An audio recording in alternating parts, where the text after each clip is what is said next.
A vida e suas surpresas, nós estamos conhecendo um pouco disto aqui no programa Além da Notícia de hoje, conhecendo um juiz que teve uma trajetória de vida encantadora, sim, apesar de muito sofrida, dolorosa, mas encantadora e que pode, deve ser um estímulo para quem quer que se encontre sempre em situações mais fragilizadas.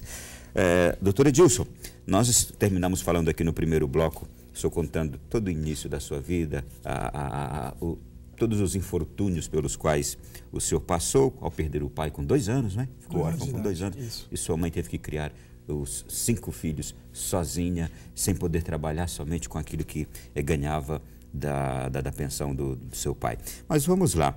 E aí a gente parou, o senhor falando que depois de ter passado por todas aquelas experiências de trabalhar na rua a partir dos 8 anos, vendendo jornais, vendendo banana, vendendo picolés, tantas coisas, começou a sentir o estímulo pela escola, a vontade de que através pela escola o senhor poderia encontrar ali aquilo que o senhor tanto desejava. Isso. Como é que esse despertar então teve a grande influência também da sua presença ali na igreja? Também.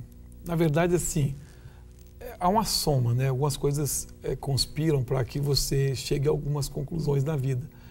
E o fato de eu ter me tornado flanelinha, eu disse, surgiu o primeiro sonho. Eu vigiando o carro, na frente do supermercado, via o empacotador trabalhando ali nos caixas, né? E eu comecei a pensar que eu podia ser empacotador um dia. Eu nunca tinha parado para pensar que eu podia sonhar com alguma coisa. Quando te falta tudo, você conseguir ao menos o alimento, parece que já te satisfaz em tudo que você precisa. E o fato de você não ter, então, sequer do que se alimentar direito, de se vestir, a luta por isso aí, parece roubar ou te afastar essa ideia de que você pode ter mais que isso. Você pode não só se alimentar, se vestir, tudo, mas ter seus sonhos, ter a vontade de ascender, de crescer na vida. Então eu sonhava ser empacotador. Do lugar que eu estava, na situação de precariedade, de perda, de escassez, ser empacotador era como ser rei, né? E eu nunca consegui ser empacotador, na verdade, né? Mas ali despertou para um sonho. E esse sonho vem de toda essa ideia de que, enquanto eu estava lá na igreja, eu ouvi algumas palavras do tipo assim, fosse fiel no pouco, sobre muito te colocarei. Aquele que é fiel no pouco e que consegue sobreviver com pouco e é grato pelo pouco que tem, passa a merecer o muito. E um outro texto, até de Jesus, onde ele fala assim, tudo que aquele que tem, mais lhe será dado. E aquele que não tem, até o que não tem, lhe será tirado. Aí na minha cabeça eu comecei a imaginar, eu tenho alguma coisa. Eu tinha a minha saúde, eu tinha a minha inteligência, eu tinha escola, e eu tinha capacidade para trabalhar. E eu vi as pessoas que tinham carros bons, que das duas uma, ou eram pessoas que trabalhavam muito, ou eram pessoas que estudaram muito. E eu poderia, então, optar na minha vida por estudar muito ou trabalhar muito para conseguir crescer. Chegar a ser empacotador, ou caixa, ou gerente do supermercado. E o que eu verifiquei é que trabalhar dava muito trabalho, de fato. Pelo fato de estar trabalhando desde os 8 anos de idade, aí eu estou com 13 anos, eu vi que trabalhar cansa bastante. Para encontrar o lugar de trabalho que dê aquele resultado, eu tenho que trabalhar demais. E estudar já era mais fácil, porque o estudo estava ali, a escola estava ali, os professores estavam ali, eu só tinha que chegar, cumprir meu horário ali e assistir a aula, como quem, a minha técnica de aprendizado é essa, como quem está assistindo um filme vai ter que contar para alguém. E eu sempre tenho o hábito, depois de uma aula, tentar contar para alguém como é que foi a aula. Se eu conseguir contar como é que foi a aula, uma vez, eu consigo contar para qualquer pessoa e numa prova, inclusive. Uhum. Então essa é a minha dinâmica de aprendizado. Já de cedo eu comecei a fazer isso. E eu vi que o estudo estava mais à mão, estava mais fácil. Mas eu continuei trabalhando e estudando. Então eu tinha ali como que uma filosofia de vida. A filosofia de que o que eu tenho é suficiente para plantar e alcançar aquilo que eu não tenho ainda. E eu aprendi isso na igreja. E que se eu fosse grato pelo que eu já tinha e usasse o que eu já tinha, era com isso que eu poderia conseguir o que eu não tinha. No lugar de reclamar do que eu não tinha, eu usava o que eu tinha. Eu tinha saúde, então eu usava a saúde para trabalhar, para completar a renda em casa. E eu tinha a capacidade de aprender, então eu usava isso para aprender, para estar na escola.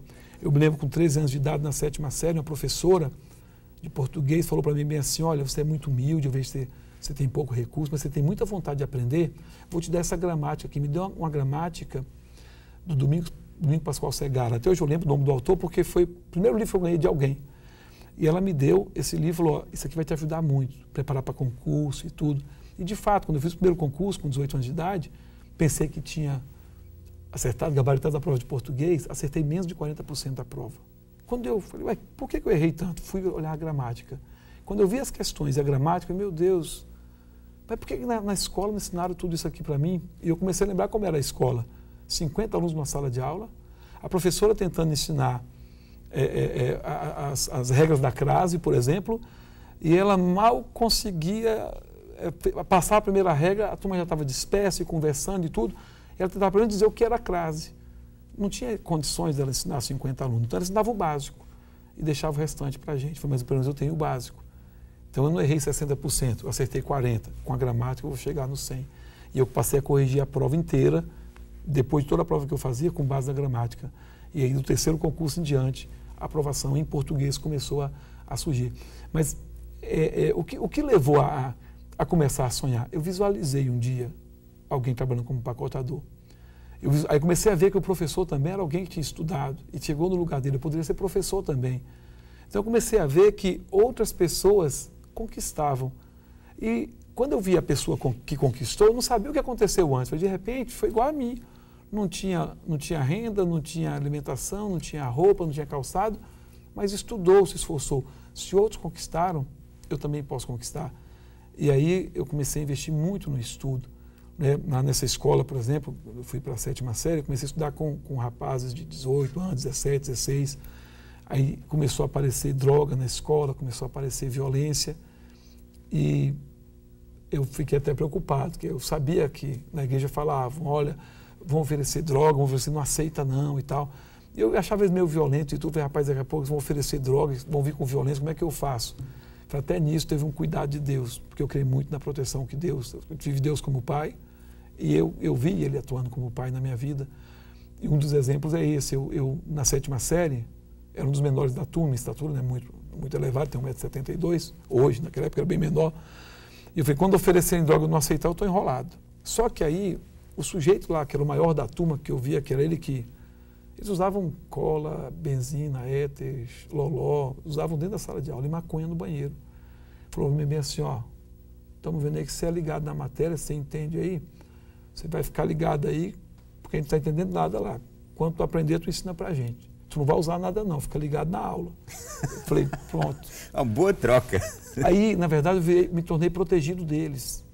Nessa época, o Gama, lá, a cidade onde crescemos, né, que é a cidade satélite aqui de Brasília também, foi parar no programa nacional de televisão mostrando as gangues da cidade que nós tínhamos lá. E tínhamos mesmo Balão Mágico, Mavoca, Gélio, todo mundo tinha que ser de alguma gangue. Eu não era de gangue nenhuma. Você era protegido delas. Eles me protegiam, na verdade, para poder ensinar matemática para eles, para ensinar português. Porque eles não entendiam química, como é que entende tabela periódica, como é que entende matriz determinante, na equação, com loló na cabeça. Aí eu ensinava para eles e acabei não tendo que me envolver com drogas.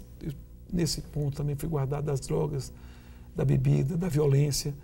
E parece que havia assim uma espécie de cuidado, de proteção. Como eu não tinha o cuidado do pai da terra, havia um pai do céu que cuidava.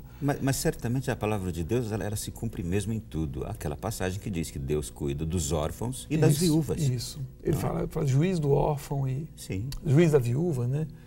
E pai do órfão é o Senhor no seu trono. O senhor já está me eliminando aqui um monte de perguntas. Enquanto o senhor está falando, eu não estou nem fazendo pergunta, porque o senhor vai falando, eu já vou eliminando perguntas que eu faria. Mas vamos lá. Se tiver alguma coisa para a gente voltar atrás, a gente volta. Eu quero saber o seguinte. A pergunta que eu tenho aqui agora é a seguinte. O senhor, além de juiz, hoje também é professor. Costuma contar essa história para os seus alunos e que efeito o senhor percebe que ela faz nas pessoas quando a escutam?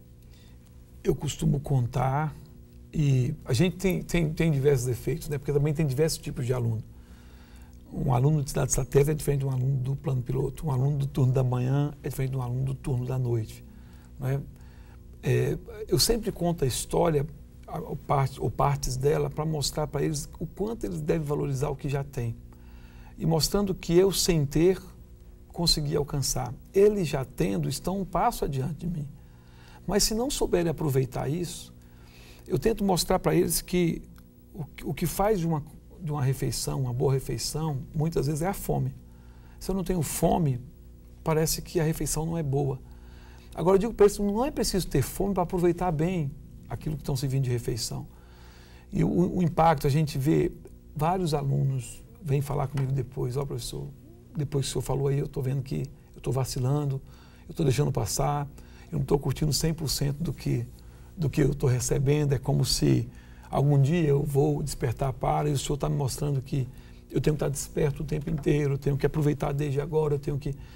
E muitos falam assim, minha história é parecida com a sua, eu também tenho que andar de ônibus, eu também tenho que trabalhar no turno alternativo para poder buscar o aprendizado. Eu olho lá, por exemplo, os alunos que estudam à noite, por mais que eles estejam cansados, eles vão para a aula com mais vibração, com mais vontade de ter. É como se alguém estivesse afogando e segurando numa tábua de salvação ali, num colete que vai tirar, que pode salvá-los daquela fúria do mar.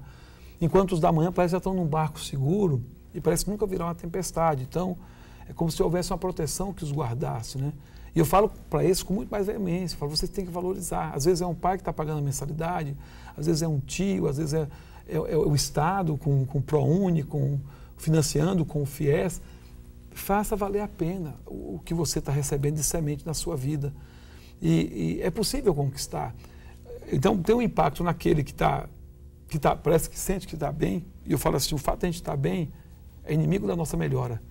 A acomodação é inimiga da nossa melhora. Me convidaram para escrever um livro, eu falei assim, olha, eu vou escrevo em 6 meses. Demorei 6 anos escrevendo o livro, mas não parei de escrever. E o fato de estar escrevendo me dizia assim, olha, você está bem, mas você tem que melhorar. Quem está vivo está num processo de crescimento o tempo inteiro, está num processo de movimento. E se eu não paro de crescer, eu diminuo. Sem perceber, eu estou diminuindo. Ou diminuindo a esperança que outros têm em mim, ou o investimento que alguém está fazendo em mim. Então, eu conto a história e falo para eles, gente, valorizem. O que vocês têm é o melhor instrumento que alguém pode ter na vida, que é a possibilidade de alcançar o conhecimento. Estar numa universidade, numa faculdade, no nível superior, é para menos de 2% da população da Terra. E você já é um privilegiado só por isso. 50 pessoas queriam estar nesse banco que você está aí e nunca vão sequer passar na porta de uma faculdade. Aproveitem isso para fazerem desse lugar um lugar onde muitos outros possam vir, para se tornar também alguém que vai difundir, que vai levar o conhecimento, que vai estimular outras pessoas. O fato de estar aqui nos gera um compromisso. O compromisso de estando recebendo de graça também distribuirmos. Então, querer alcançar algo mais deve estar sempre na nossa vivência diária.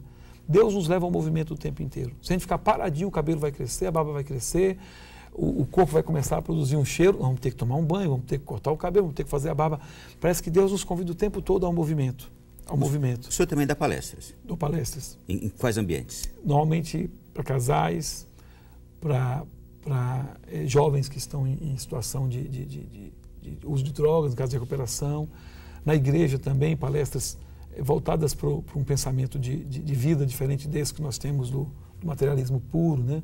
De pensar que há um projeto de vida para a gente, que Deus também tem a ver com isso, que nós viemos para a Terra com um propósito, e esse propósito é um propósito de bênção. Eu trabalho muito nesse sentido.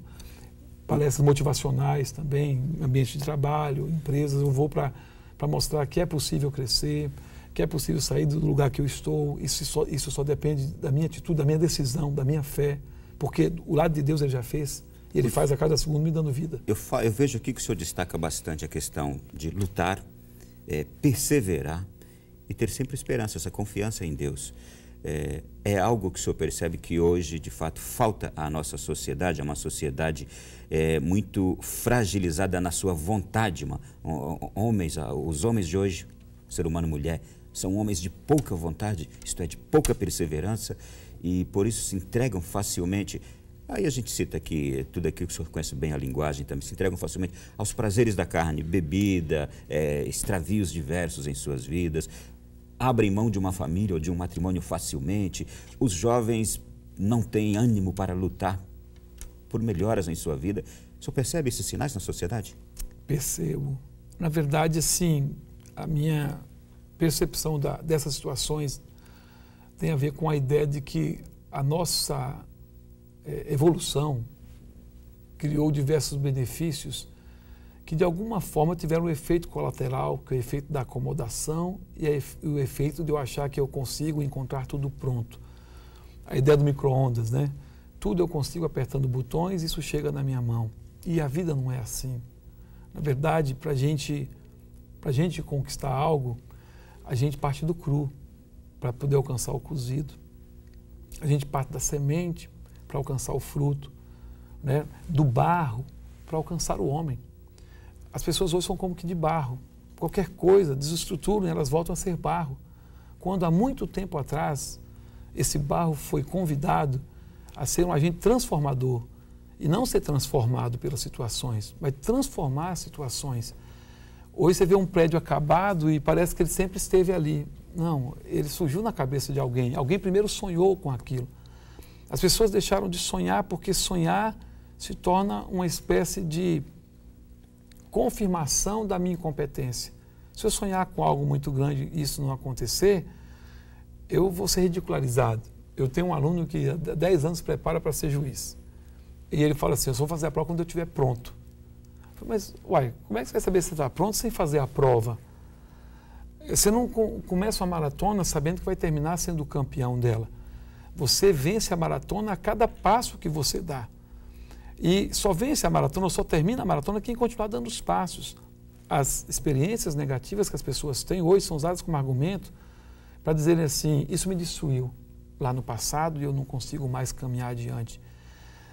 As pessoas acham que isso é um argumento que, vamos dizer assim, explica ou justifica o fracasso. Pode até explicar o fracasso. As pancadas que eu levei na vida podem explicar por que eu não cheguei onde eu poderia ter chegado. Podem explicar, mas não justificam. Porque eu levei a pancada, mas meu coração continuou batendo. O meu sangue continuou correndo no corpo. E isso está acontecendo tudo de forma automática. Eu não estou ligado na tomada, nem tenho uma bateria. Alguém está me garantindo isso. É como se alguém continuasse dizendo a cada segundo, continua, continua, continua, apesar da queda. Quando o apóstolo Paulo fala em 1 Coríntios, aí o Renato Russo cantou isso, né? Ainda que eu falasse a língua dos anjos dos homens, não tivesse amor, de nada adiantaria. E o que está faltando para as pessoas? Amor próprio. Quando a pessoa desiste da vida, ela deixa de se amar. Ela diz para o corpo dela, diz para a saúde dela, diz para tudo que ela tem, ó, acabou para você. Será que nós temos o poder de fazer isso? De decretar o nosso fim? Quando alguém está dizendo, continua? Vamos continuar depois também? Vamos continuar. Ele hoje é juiz, mas nem sempre foi assim. Você que está nos acompanhando desde o começo já viu, eu vou sempre enfatizar. Já foi vendedor de banana na rua, menino com 8 anos, flanelinha, vendedor de jornais, vendedor de picolés, passou escassez em casa, necessidades básicas, comuns, que toda família pobre, simples passa. Perdeu o pai aos 2 anos de idade, hoje é juiz, professor e dá essas aulas de vida para aqueles com quem ele convive. Na sequência, no terceiro bloco, um pouquinho mais da vida do Dr. Edilson das Chagas.